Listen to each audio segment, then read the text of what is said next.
And welcome, everybody. Thanks a lot for joining us here tonight. I'm your host, Shaun Haney from Real Agriculture and Real Ag Radio that you can hear every weekday on Rural Radio 147, Sirius XM. I am so happy to have everybody here today. This is a really important topic, and I know this is one that you're quite frankly hearing a lot about when it comes to attending meetings and hearing all this stuff about easements and dealing with sustainability.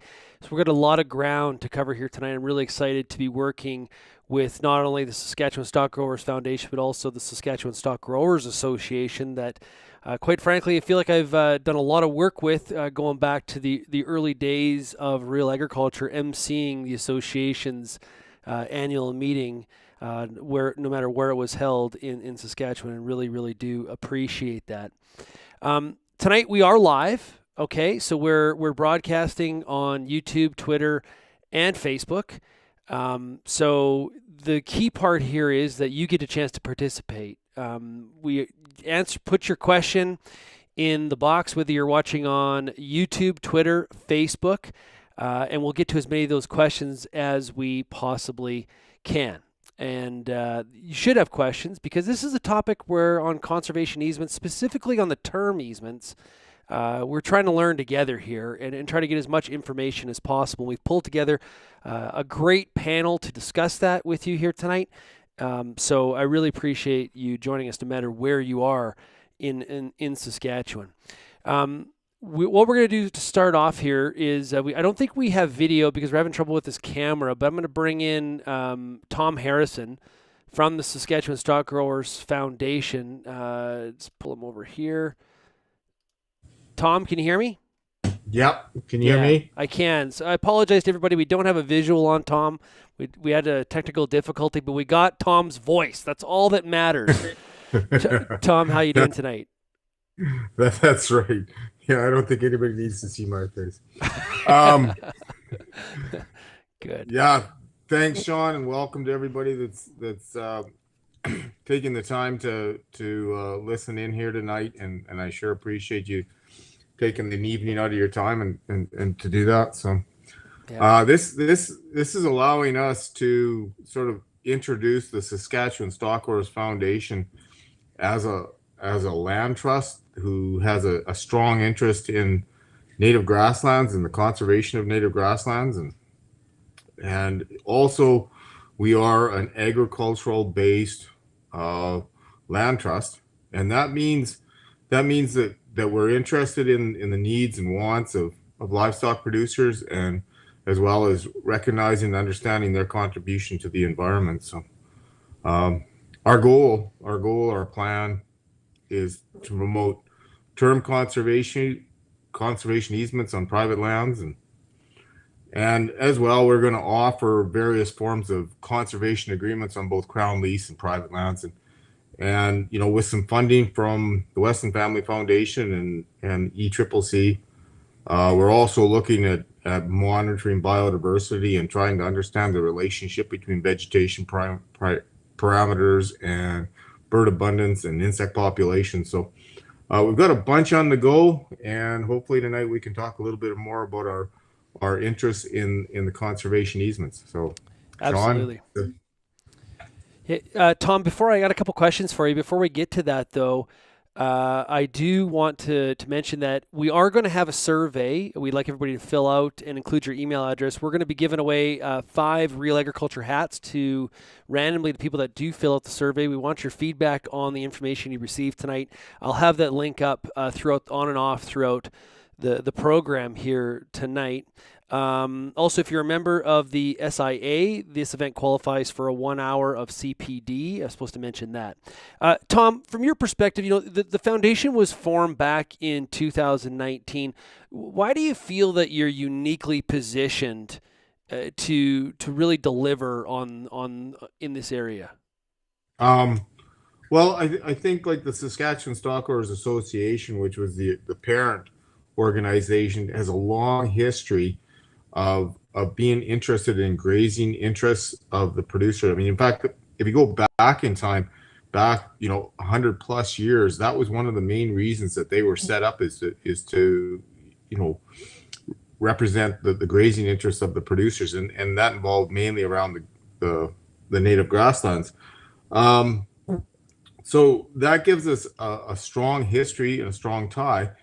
And the other thing that's come on in the last 5 to 6, 7 years is we were interested in this whole conservation easement angle, but we wanted to do it as a term because we heard from producers that may be a viable option for some of them, and they were very skeptical of the perpetual type easement plan. So there's two things there. Again, trying to represent sort of interests of the landowners and protect the grazing interests and the conservation of these grasslands. So that gives us a because we have that long history, we have we're very well suited to implementing these activities. Great stuff. Well, Randy, Marie, and Lee have figured out how to participate. They've already put comments into the chat on YouTube where they're watching. Encourage others to chat, to also obviously ask questions as well. And like I said, we'll try to get to as many of them as we possibly can. Tom, before we move on to the panel, and actually we show a video that is extremely well done. What are your expectations for tonight? What do you want to accomplish? Like I said, one, it allows us to introduce the foundation as a land trust, but two, expose people to or potential clients to the new tool of term conservation easements on private land, and have an open and frank discussion about the pros and cons of these conservation easements and how they can work for producers, and how they can be adapted to each individual's own personal situation. So. Great stuff. Okay, Tom, I'm gonna put you away in the green room, and we'll come back to. Oh, well, there's our panel. Just hold on here 1 second. Okay, what we're going to do is we are going to watch the video that was created by the Saskatchewan Stock Growers Foundation, as well as with the Saskatchewan Stock Growers Association, really kind of laying the groundwork here for this evening's discussion. Okay, this is a great video, very, very well done. And some of the video is just so picturesque and so much sort of showcases why all of us are so much in love with this industry of ranching here in Saskatchewan and across Western Canada. So let's get to the video. Here it is. Give me a second. Here it is. Saskatchewan is an agricultural province. We have a lot of land that's already been broken. The native grasslands that exist in the province occupy only a fraction of what they were one time. 17% maybe of the land is still native grasslands. That's your last refuge of diversity in the province. Ranchers are the people that make the day-to-day decisions on the grasslands. Plain and simple. I guess the rancher is the first conservationist because we're the ones on the land. We see it every day. We have to conserve for our livestock. I mean, that's how they flourish, is if their land is looked after, the cows will be looked after and will be looked after. There's still some misunderstanding about what conservation easements are. A conservation easement here is a negotiated agreement between two bodies, and it's done on a voluntary basis. A conservation easement is a legally binding agreement between producers and typically a conservation-oriented organization. Both parties need to be in agreement to put it on the title, and that's what it is. It's an interest on the title to conserve natural lands while also allowing private land ownership and management. The Saskatchewan Conservation Easement Act allows for easements to be either a specific length of time, or a term, we call it a term, or perpetual, which is forever. In my toolbox, I would like to have both. In Saskatchewan, we have 2,400 easements, and that's 450,000 acres. So about 5% of our grasslands are protected by conservation easements. About 2015, the Stock Growers Association passed a resolution to form a foundation. January 2020, we had our first meeting as a board of directors, and we've been going great guns ever since. The foundation is developing the idea of term conservation easements, and with a term conservation easement, the rancher knows that he is not locked into something forever. We hope that by offering conservation easements and other initiatives to help ranchers have a viable livelihood, that we can assist ranch families to transfer to the next generation. I think there's probably nothing better as a parent to think that your kids want to carry on the lifestyle that you've raised them. So, I mean, you've passed on that love of land or the love of lifestyle. It means a lot. I'd probably push my neighbor towards talking with people in the local area that are specializing in it, such as the Saskatchewan Stock Growers Foundation. Like they're the people on the ground that are really doing the groundwork, and kind of break the barrier and have someone to drink coffee with and explain things, which is kind of not replaceable. It's someone to explain it at your table. As a stock grower foundation or a stock grower association, we're here to represent the needs and the wants of producers. And the starting point is always, well, let's have a chat. I guess we started having conversations probably about 2 years ago.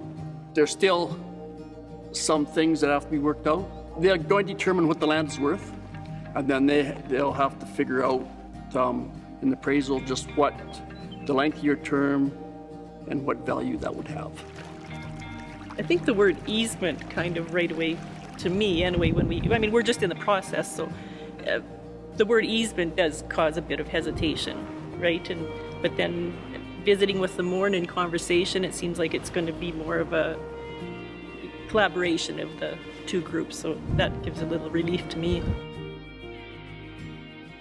I'd heard a bit about easements, mostly negative things, or just, how it's kind of restricting on the land that you've purchased, but I don't know, I was so excited to find a piece of land that was native and, a good chunk of ground that, I looked into the easements and asked quite a few questions with the local lady that is involved with that, and after talking with her, I realized it's not that big of a deal.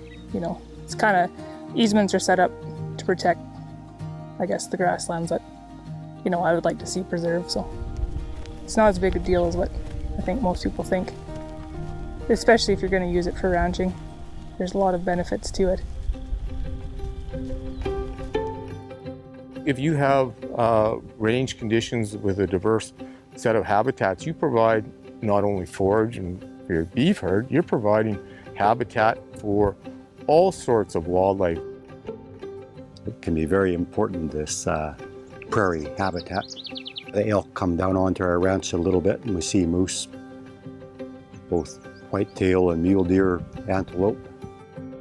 Right from insects to birds to snakes to whatever. And you create a diversity, and that diversity is resilient. These things have evolved over the last 10,000 years, and they can withstand the highs and lows of climatic conditions. Every little piece matters. So every little piece of natural land that we can keep on the landscape will do us a world of good in the future. Just because of all those ecological goods and services that they provide. Habitat for wildlife is a big one. Retaining soil moisture, sequestering carbon, keeping our topsoil on the landscape.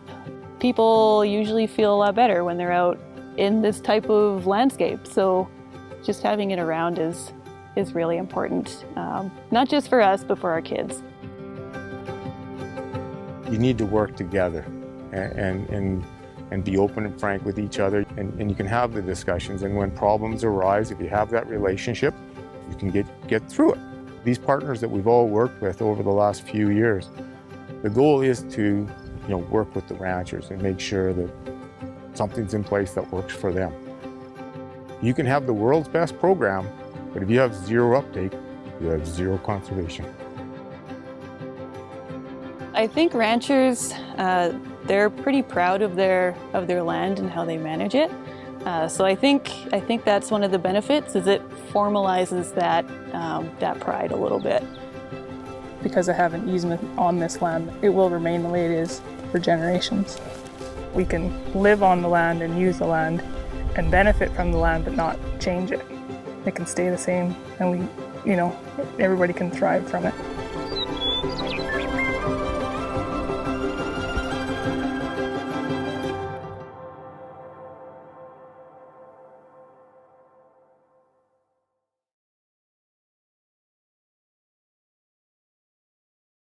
Outstanding.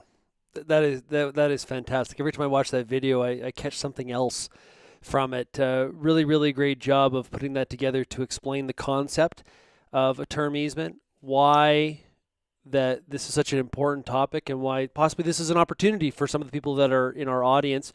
And as Tennille kind of hit on there, there's a lot of stuff that circulates around in terms of easements. They may not be for everybody, but they may be for you, and so it's important to at least gather the information. That's kind of what we're here to do tonight.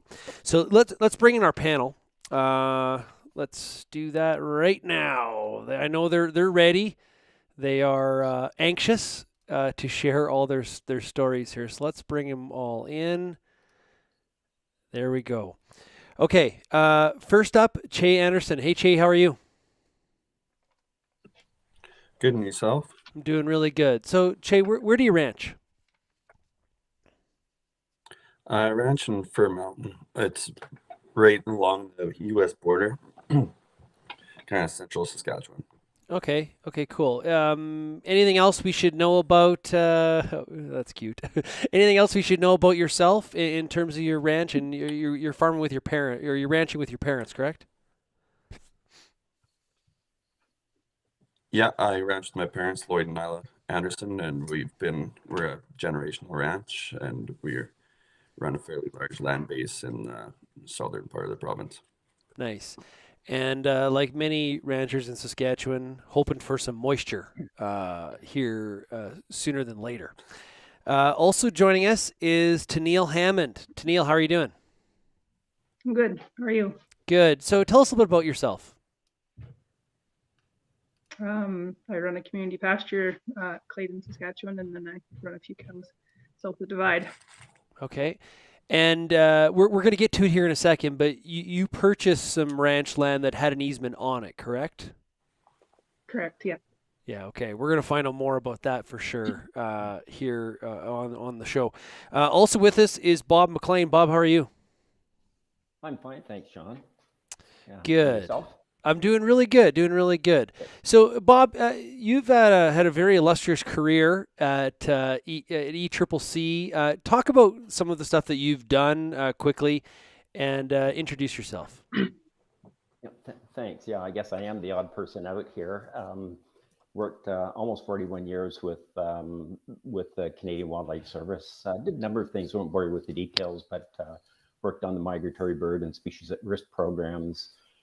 I was always much more interested in habitat conservation, so I worked on the protected areas programs, and even more importantly, I really enjoyed the work on some of the habitat stewardship programs and the programs that are really focused on working cooperatively with the owners of the land. So the habitat stewardship program for species at risk and other incentive programs. Great. Well, hey, Bob. That's how I came to know Tom. Who we heard but didn't see. He's lurking now. We got him still here. So he's going to come back when we get to the Q&A part. So what I'll ask all of our panelists is to talk as loud as you can without yelling, I guess, just to make sure everybody can hear. Pearl, I'll start with you. As we just mentioned, you bought some ranch land. It had a conservation easement on it. Did you know that when you were making the purchase? Yes, I did. Okay, and was it a term or permanent easement? It was perpetual and permanent. Yeah. Really? Okay. Did obviously you followed through on it? Did you have a lot of I guess, were you concerned about that and some of the restrictions that may be in place once you own the property? Well, when I found out there was easements on it, I talked to the lady locally that was involved with it and just asked her what the restrictions were and what I was limited to and how it would affect the way I operated it.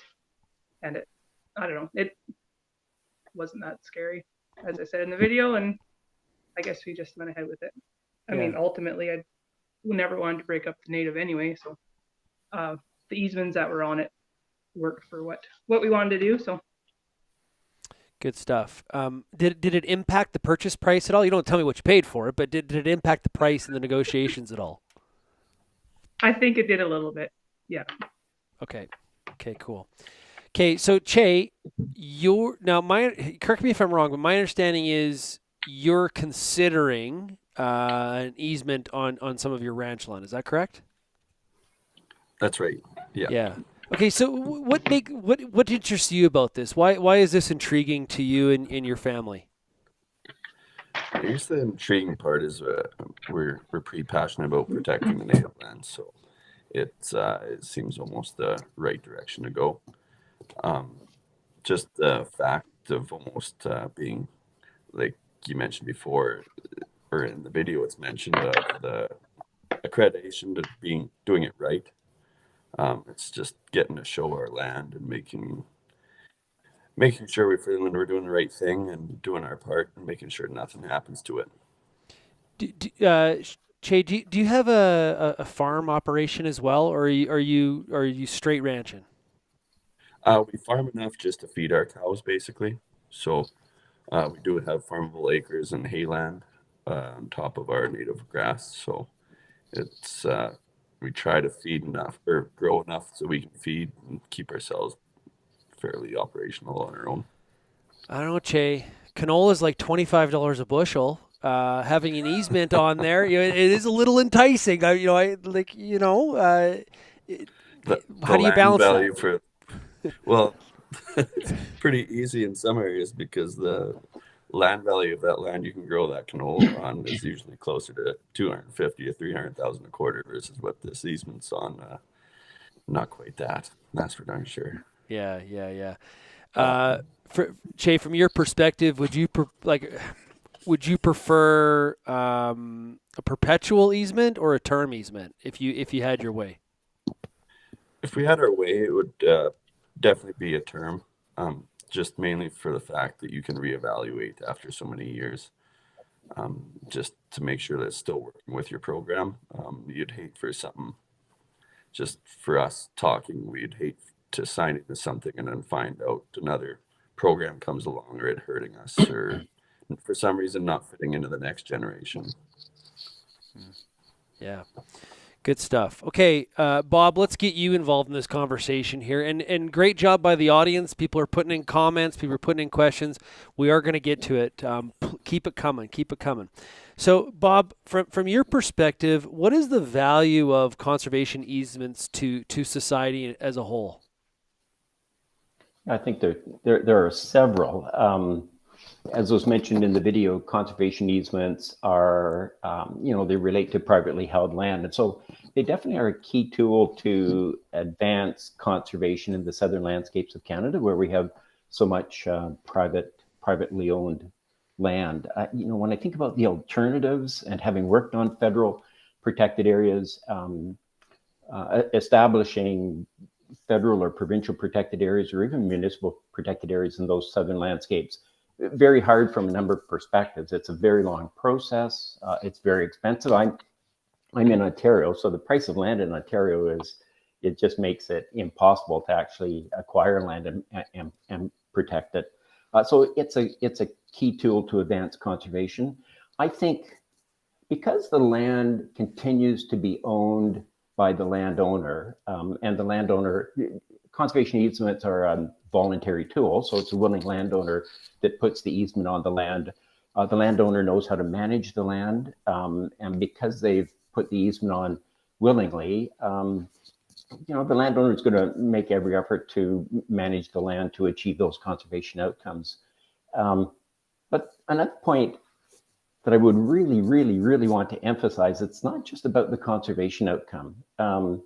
I see the tool as keeping people on the land. You know, if it's a government protected area, the whole landscape begins to change. And I'm not advocating against government protected areas, but it's really important to keep people on the land and to keep that traditional economic activity on the land. And in this case, you know, talking about grasslands and native prairie, keeping this traditional activity on the landscape is equally an important outcome. So we have ranchers knowing how to manage grassland to achieve those conservation outcomes, but to also achieve those other important societal outcomes. So I think of the tool as achieving more than just conservation outcomes, and I think that's one of the values. Okay, awesome. Why do you think, Bob, that the government is interested in supporting these easements at this point in time?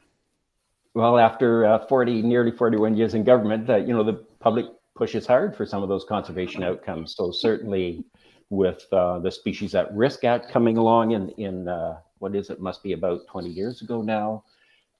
More recently, we see society and the global community wanting to achieve fairly ambitious protected areas targets. So conservation easements can count toward target 1. I think there's still some policy discussions ongoing amongst government officials, but I've checked with the Saskatchewan folks, and you know, they would count term conservation easements toward this global, it's called target 1, protected areas target. So government's really, really working hard to achieve that, working very hard to achieve species at risk outcomes. And I don't work for the department anymore, but when I was there, really working cooperatively with landowners is the best way to go to achieve those conservation outcomes.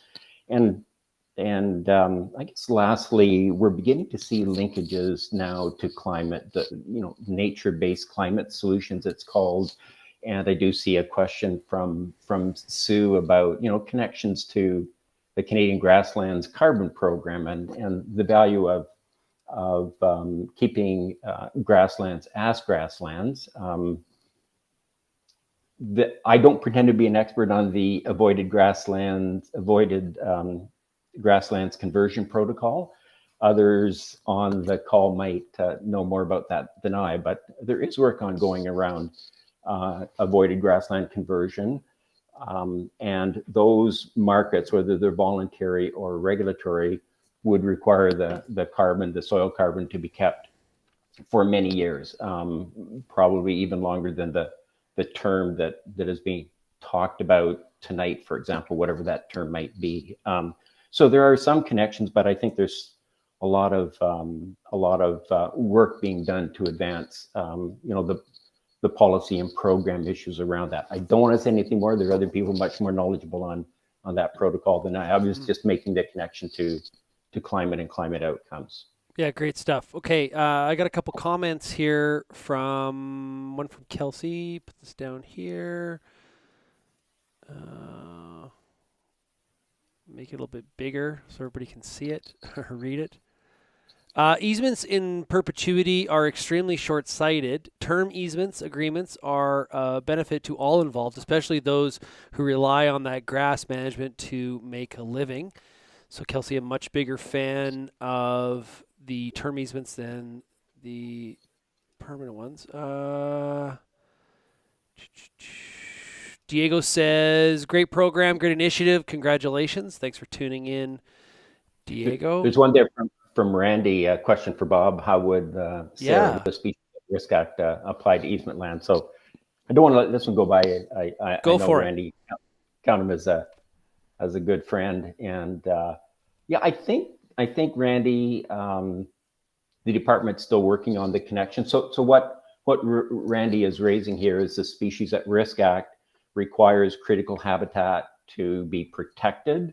And if it's deemed not to be protected, then the federal department, the federal minister can put a protection order on the critical habitat. And so Randy's wondering whether or not a conservation easement might equate to protection under the act, and therefore, a landowner not having to worry about another form of regulation coming down from Ottawa. And Randy, the last I heard, I don't think they've landed on that. I think today the answer to your question is no. I don't think the conservation easement would count as protection under the Act, but I stand to be corrected.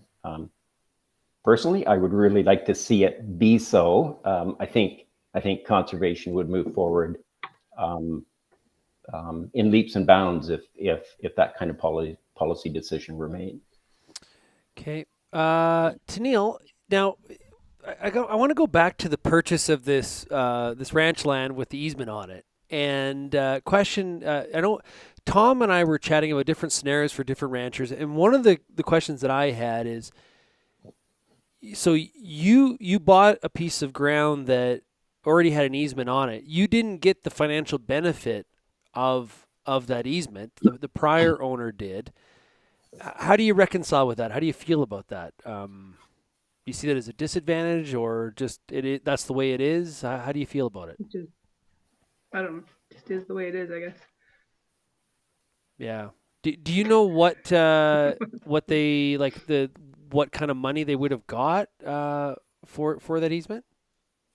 I'm not sure. I didn't ask. Okay. I don't think the previous owner that had it before me put it on. It was possibly the one before him, and I am not acquainted with him, so I couldn't tell you. Well, forever's a long time. That's what I always say about the perpetual. Is just I have a hard time thinking about 2 weeks from now.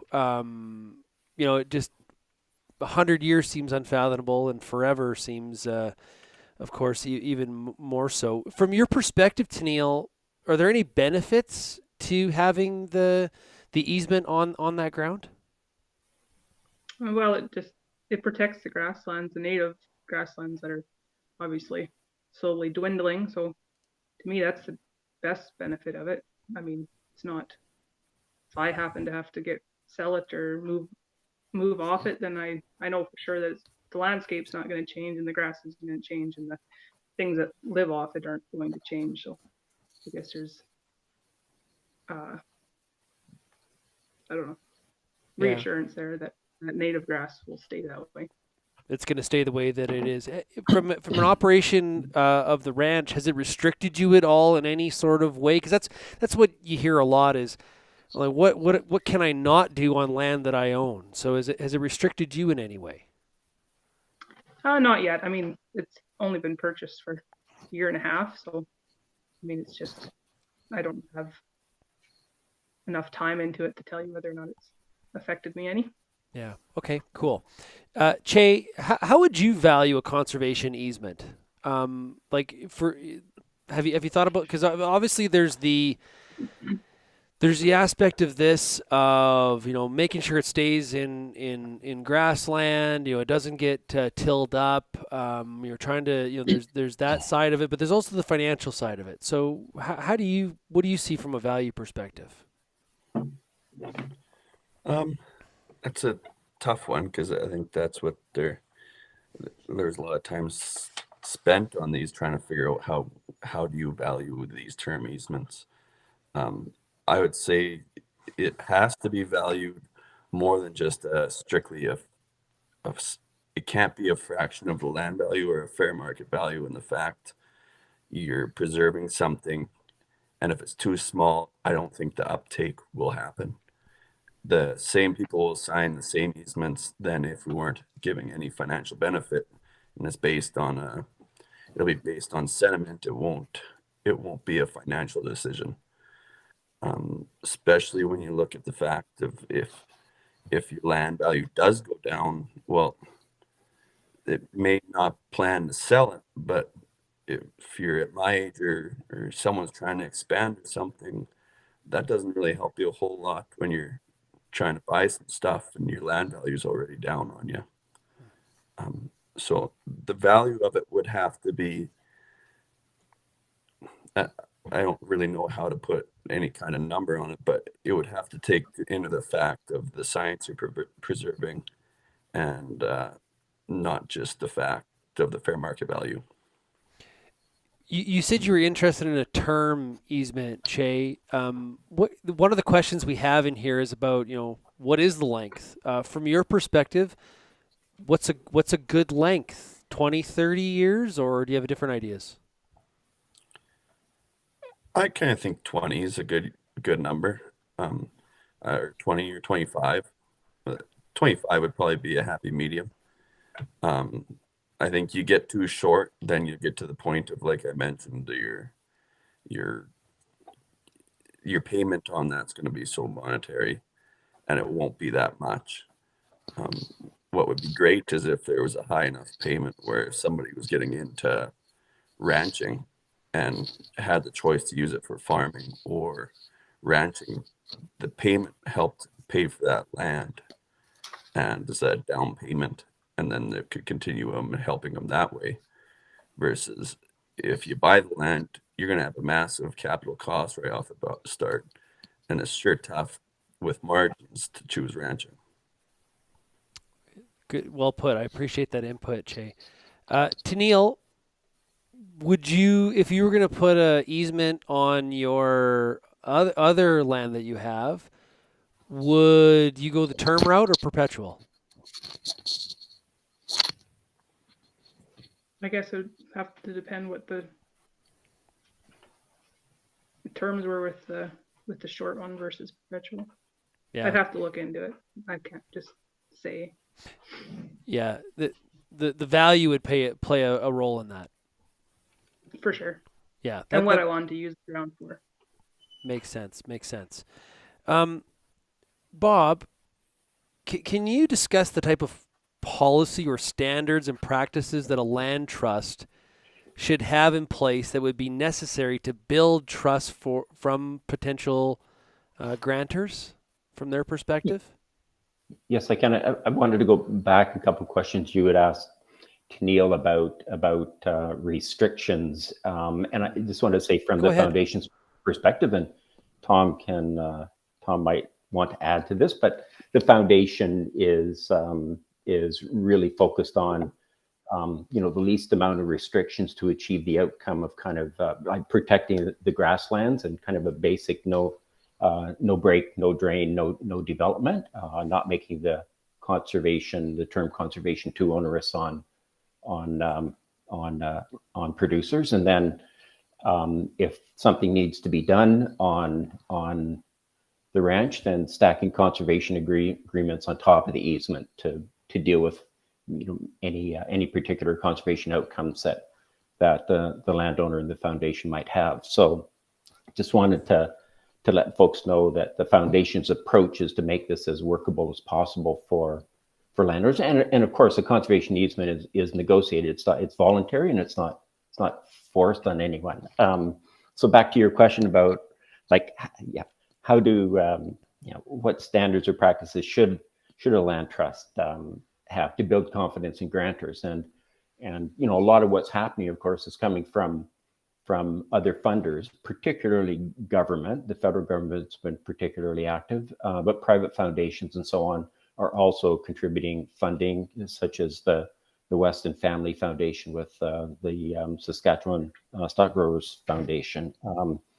So yeah, those grantors, they're very results focused. So, I mentioned Target 1, and the federal government's really strongly pursuing Target 1. But the other dimension to this is not only having the land protected, but ensuring the durability of the conservation outcomes. So, does the land trust or the land conservation organization have the wherewithal to ensure that conservation outcome is protected over the long term? So, we're actually seeing the federal government talk about substantial compliance. So the foundation being, in this example, the foundation being in substantial compliance with something called the Canadian Land Trust Standards and Practices. But the federal government is actually going beyond that. I'm actually doing work with another organization, and the federal government is supporting work on a performance assurance program for land trust, land conservation organizations, and that program being based on standards and practices, and an organization that's well implementing the standards and practices is really well positioned to manage conservation lands and work with landowners on conservation easements over the long term. So funders are interested in not just the outcome, but they're equally interested in the health of the organizations that they're investing in to achieve these outcomes. So that's a bit more of a challenge, not so much for the producers on the call tonight, but more a challenge for Tom and the folks at the foundation. But definitely that kind of assurance that the organization is healthy and able to fulfill its obligations as a conservation easement holder over the long term. I think the other way to think about this is as well, we look at other sectors that have already developed standards and practices and already have performance assurance programs in place. That's true in the mining sector. Canada is a leader globally with standards and performance assurance for the mining sector. The forest sector has supported standards and practices for more than 2 decades. So I think the land conservation sector, in some ways, needs to kind of catch up with those other sectors. But anyway, as I say, I know this audience is producers, but it's producers that probably like to know that the organization they're working with is a healthy and viable organization. But Bob, what's happening on the other end of the transaction? So, rancher does signs up to do an easement. What happens? Like who's on the other end of, like, how does all this work? Yeah, at the end of the day, there's somebody else kind of messing with the easement, if you will. So it's negotiated between the landowner and the foundation in this case, and the easement has terms and conditions and restrictions, and the easement is granted to the foundation, placed on land title, and the foundation then has obligations to ensure that the requirements of the easement are met. The foundation places, so they have, I'll call it, monitoring obligations. The priority of the foundation is to have a relationship with the landowner, and to have at least annual contact, maintain those good relations, be able to talk about and discuss the easement and actually deal with any kind of issues or anything else that might be causing a problem for the producer. Deal with that up front so you don't have an issue around whether or not the easement's been complied with. So not enforcement, but working cooperatively with people who actually have granted an easement to the foundation. That's where the foundation wants to be. Tennille, who did you reach out to when you had questions, when you were trying to purchase the land and you saw there was an easement on it? Who did you reach out to get the information on what it meant and what the impact was on you as a potential purchaser? I talked to Natalie Hassett through NCC. She's a local lady. Okay, good stuff. Che, who would you suggest that somebody, like, as you've been kind of exploring this, is there certain people that you've reached out to or that you can kind of share some information with the audience about? Honestly, a lot of our contact was through Tom and the foundation. Our family is heavily involved with stock growers, so it was a easy conversation to have, or the questions came up pretty quickly when you see Tom after talking about easements at a meeting or visiting afterwards.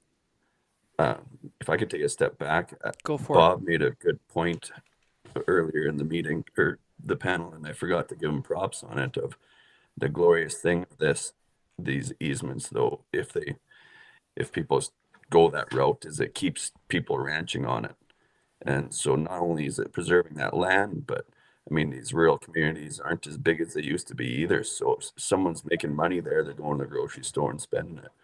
So there has to be a value put on that too. These communities will benefit from this just as much as our land does, and just as much as we do. So back to what you're saying is reaching out. the foundation has, it's amazing on how many people in such a short time they've made connections with. Um, Anywhere from Tom, or I know we talked to South of Divide Action Plan, we talked to SODCAP a bit. The names let go on and on. I'm sure I'm missing someone. Okay, good stuff. I appreciate that. Anything keeps ranching sector going, and I think makes a lot of sense. Tom, I'm gonna turn you off mute, so now you're in the conversation. Can you hear me, Tom? Yeah. Okay, so Tom, based on what you've heard here, is there anything you want to follow up on or provide some perspective from yourself on? No.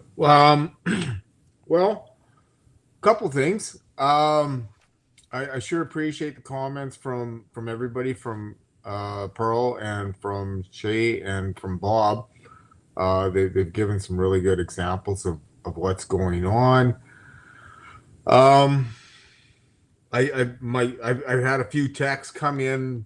I don't know if they can't get into the guest chat thing, so I got one text from a producer, and his comments are about the terms, the negotiations of the easement.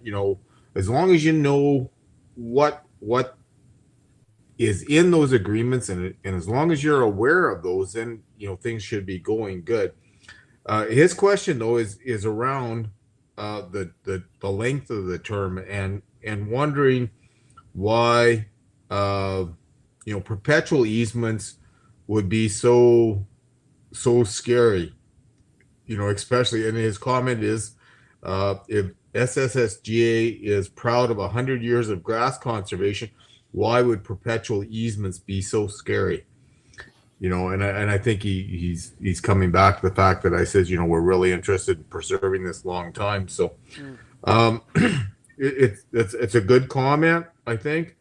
I think most ranchers are committed long term to doing this. I would like to keep, term easements as a tool.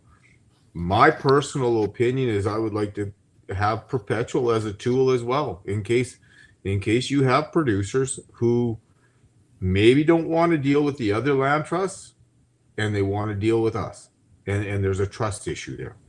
And nothing against the existing land trusts that are out there, NCC, Ducks, they're all good people. But if there is a client out there that wants to work with us, and for whatever reason wants to put a perpetual easement on there, I have no problem working with that. But I mean, again, that's my personal opinion, and may or may not reflect the board decisions. So there was another question came in about tame or easements on tame species or tame grasslands. And I just wanted to comment a little bit about that, and because it probably comes back more to the whole carbon program. And if you look at the avoidance protocol that's out there, the Varesco avoidance protocol, one of the things that they're promoting is retention of grasslands, whether it's tame or native.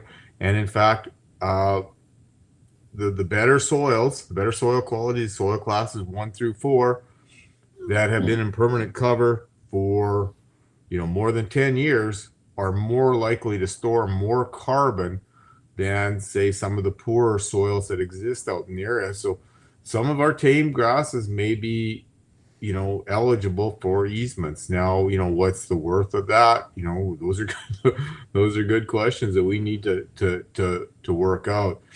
But term easements can play a role. They've talked about a minimum length of 30 years, but a maximum length of 130 years, just to retain the carbon in the soil, which is really important from a carbon standpoint. So yeah, tame forage stands can play a role for sure in this kind of thing. So Yeah. That was Justin's question, was how long are the terms? And it sounds like that's kind of a really sort of up for discussion at this point, Tom. There's no real sort of set. It's 25 years. Che mentioned that 2025 would be interesting to him, but term perpetual is a long time. Yep. We talk about over 100 years of the association. Perpetual is even longer. Right. Relatively speaking. So you could have a term lease possibly at 100 years. That's interesting. I hadn't really thought about something that would be that long. I was thinking more of the 25-year length. Right, but think about this. Everybody's situation is different. We should have a formula in place where the length of the term is somehow related to the valuation paid to it, paid for it. So somebody that's in their mid 40s that wants to put an easement, maybe farming for another 20 or 30 years, and then at that point in time transferring it for somebody that's 70 years old that either wants to let their son put an easement on, or not son, daughter. It shouldn't be, gotta watch myself here.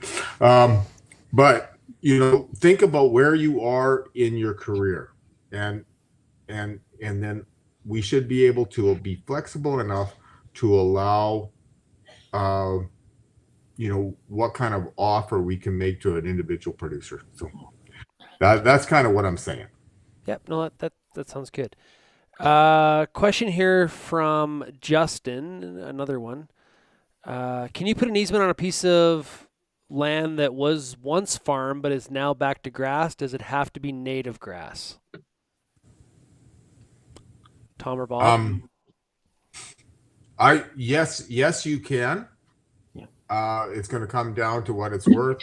And again, as I mentioned, like land that had been farmed before that is now back in permanent cover and has been for 10 years, it is probably eligible for the carbon credits, and the carbon protocol requests or kind of demands that you need to have that land protected through a conservation easement. So that means that you would have to do it. Is the carbon payments going to be enough to incentivize you enough to put an easement on there? Well, I don't know. Those are questions we need to work out yet. So, Bob, do you have a comment on that? No, that's good. Nothing to add to Tom's comment. Okay, cool. Question here from Randy. Could the foundation fund standalone term conservation agreements, and would the prohibitions be similar? The answer is yes. In fact, we are already moving. In the last year, we have negotiated probably a half a dozen conservation agreements in place that are not tied to title, and they talk about promoting good, recognizing grazing as a natural process and grazing management activities to produce environmental outcomes. These agreements are not tied to title, and so far I think I have to go back in my numbers, but I think it's a half a dozen to 7 or 8, and probably close to 100,000 acres that we've got under conservation agreement. So yes, they would be standalone away from. They can also be stacked on top of a conservation easement. Okay. What else we got here? Keep the questions coming, everybody. These are really good. Question here. Are there target areas within the province, or are they available province-wide? That sounds like a Tom question. Okay. Well, I see that came from Justin. Justin, just to let you know, the Saskatchewan Stock Growers Foundation is the Saskatchewan Stock Growers Foundation, which means we are province-wide. However, it's going to depend on our source of funding and where we have money. Right now, our funding is kind of limiting us to work in Southwest Saskatchewan. So if you drew a line from, say, the Missouri Coteau right down across to Southeast Saskatchewan, we would probably cover off about 25% of the province. But ultimately, in the long term, we're trying to get to a position where we would be offering programming throughout agricultural Saskatchewan. Okay, great. Che, for you had said possibly, the value that's got to be worked out. So, but you are more interested in the term easement. Is one of the reasons for that to not necessarily restrict, maybe your grandkids down the road that are running the business? Does that come into consideration at all when you think about this? Yep, for sure. When having discussions with my father, he's the one that the land is under ownership with. So he says openly he doesn't want to sign something that he feels in 30 years could be hindering us, the next generation on the land, or if it's for longer, the next generation. That's a large concern with it. But being said that, there's, like Tennille did, went and had discussion with NCC and stuff. There's a lot more talk that needs to happen, and maybe these concerns are not as big as we think. It's important to have the information, because just because somebody, maybe at the local pub or the coffee shop said, "Oh, you need to be concerned. I have a friend that, this happened." You don't get the information. I think and I think everybody here tonight is trying to do exactly that. Bob, is there any sort of, and if you can answer it, I'll throw it to Tom. Is there any sort of scenario where you do maybe a term easement or a perpetual one, and something changes? Can they be broke? Can they be altered, renegotiated? There's lots of different ways to phrase that, but can that happen, or is what it is? No, under the Saskatchewan conservation easement legislation, it's possible to amend and change easements. Sometimes if it's significant change, the easements, I'm not sure the right legal term, but taken off the land and replaced with something else. However, having said that, probably ideally it's better to find solutions where, one doesn't need to go in and amend easements. I don't believe that's done very often, if at all. So it can be done legally. Does it happen very often? No. Yeah. And Tennille, you've owned that land that has the perpetual easement on it, and you said in this year and a half, your experience has been good, right? So Yep. Nothing, Sure. no thoughts in terms of, man, this, what did I get myself into here, kind of thing. It's been a good experience. Full force ahead. What about that we're all hoping full force ahead, hoping for rain. Tennille, that question I asked Che about the future generations, saw your daughter running around there. The whole thing about future generations, how does that factor into this decision on these easements?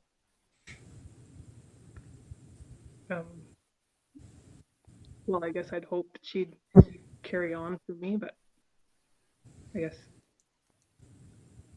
I'm not sure. Yeah. Well, I asked the question. Yeah, I asked the question because I did an interview about easements with Mario Tenuta out of the University of Manitoba. This is probably going back a year ago. And one of the things that Mario said to me is and I'm paraphrasing, but he said 100 years is a long time. How do we know what our grandkids or great grandkids, what they will want or have to do or need to do with that land in order to be viable? It's think about ourselves going back 100 years. It's 1921. Things are considerably different than they are today, and it would blow people away if they went forward 100 years in terms of what's happening, and what people are doing with their ranches or land. So, I'm just trying to figure out how that factors into this decision. That's all. I don't know how much. I know there's some elements of ranching that has changed in the last 100 years, but we're just trying to raise beef to feed the world. Mm-hmm. So I don't know. I would like to think in 100 years that some of these traditions and practices would be carried on. And if the land doesn't change, I don't see why how you run your operation would have to change. We're raising cows. I'm raising cows. feed the world and the lifestyle.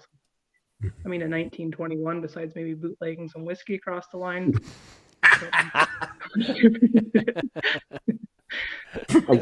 mean, yeah, I think the other dimension to your question is not only how, for me, how is what's changing in like the agriculture sector and the nature of ranching, but also like the system itself is going to change. We know systems are very, very likely to change, and I'm reminded somebody actually pointed out a piece of dirt and said, "Oh, that's just a kind of a useless piece of dirt." And I said, "Well, that's what it is today, but how do you know what it's going to be 100 years from now?" So the system hopefully doesn't change that dramatically, but the other reason that term conservation easements I think makes sense is it allows one then to adapt to those changing circumstances and put another easement on. You can still put another easement on, but it's adapted to the situation that exists 20 or 25 or 30 years down the road. If it's an easement in perpetuity, you're back to the situation we discussed a moment ago. You've got to now somehow change that easement in perpetuity, and you're going to have lawyers and all kinds of fees involved. So I think term conservation easements make sense both from a producer perspective as well as the environmental conservation perspective. Great stuff. Tom, if somebody is interested in possibly pursuing an easement, how do they get started? What are the steps? What should they do? The first thing, and like we've already had some of these discussions, is first thing is just pick up the phone and give me a shout and tell me that you're interested.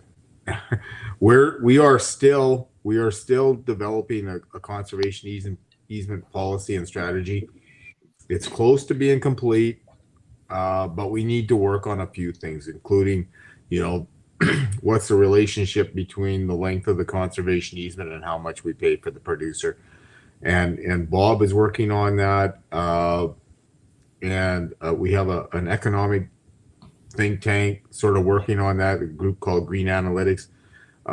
They're running through a whole bunch of scenarios. It's actually called a choice experiment.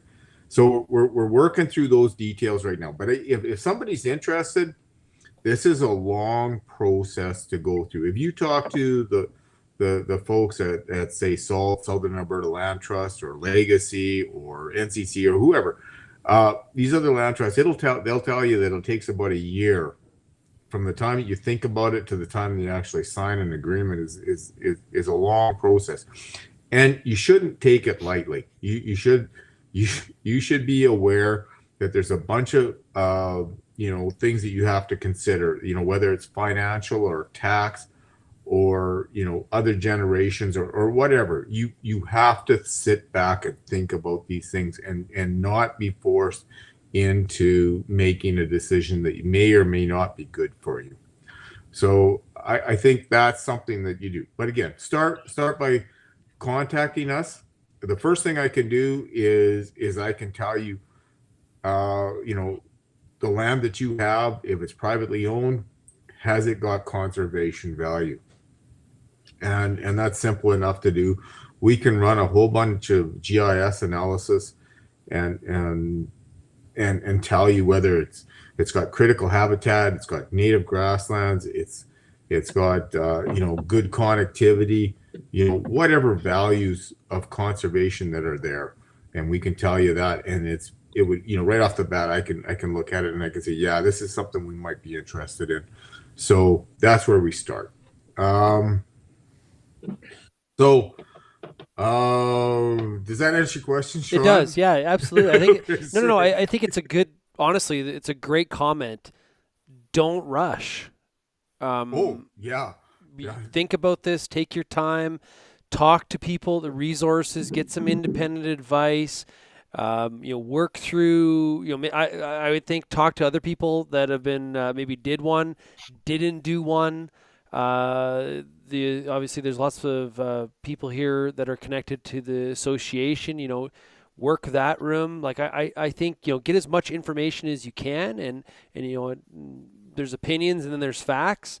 So, just weigh all of it. And I think that's just absolutely critical to do those kinds of things. And because this is a long, relatively long-term decision. So it's not like, hey, am I going to buy that horse or not? And if I don't like that horse, I'm going to sell the horse in 6 months. This is a little bit different, right? And this is and land's an emotional thing for farmers, and I think even more so with ranchers. And so when you have that kind of emotion tied up in the grassland, and you want to do what's right for not only that grassland, but your family and the ranch. And, there's a lot of people on this, watching this right now that have been doing it for a very, very long time.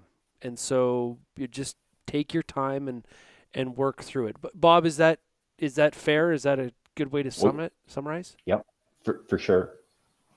Yeah. And even as Tom mentioned earlier, and it kind of links to a question that Randy had asked about, conservation agreements. Maybe the first step isn't a conservation easement.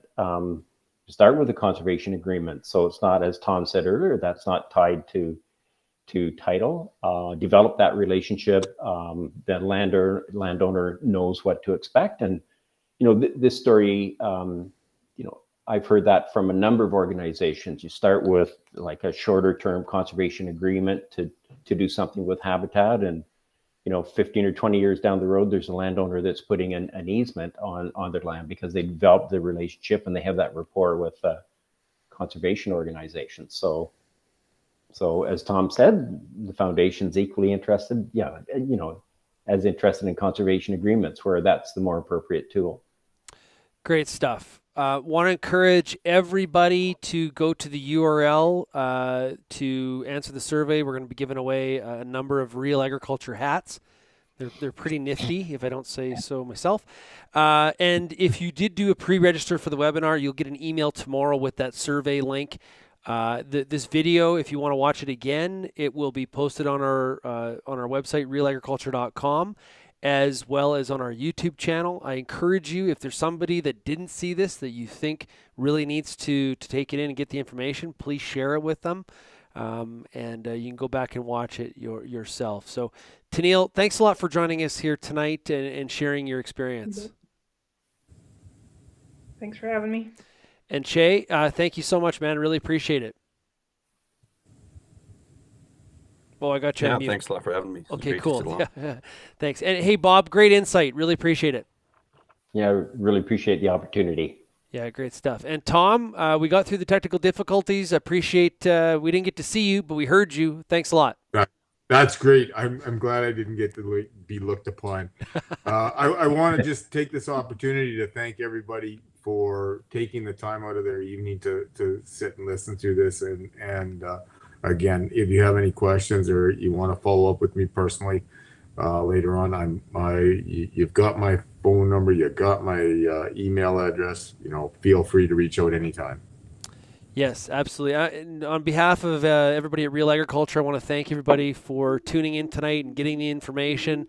The more we can educate ourselves on topics like this, all the better.